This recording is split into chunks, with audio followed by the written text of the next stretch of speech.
నీ కళ్ళల్లో కన్నీళ్ళు ఉంటాయి, నీ కడుపులో దుఃఖం ఉంటుంది.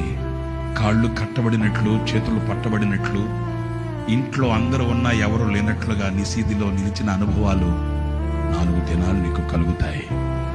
నిన్ను అక్కడికి కొనిపోతాడంట. ఎందుకంటే ఆయన మెల్లనైన ప్రేమ స్వరాన్ని నీకు వినిపించడానికి, నీ గుండెల్లో ఆనందాన్ని పుట్టించడానికి, నీలో ఒక నూతనత్వాన్ని రగల్చడానికి ఆ అరణ్యములో నీతో ఆయన ముద్దుగా మాట్లాడాడు. శోధింపబడుతున్నావా? శ్రమ పెట్టబడుతున్నావా? నలుగుతున్నావా? కృంగిపోకు. యేసయ్యతో అనుబంధం పటిష్టమవుతాది.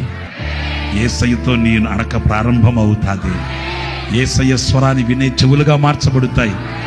యేసయ్యను చూచే నేత్రాలుగా నువ్వు అద్భుతాన్ని చూస్తావు.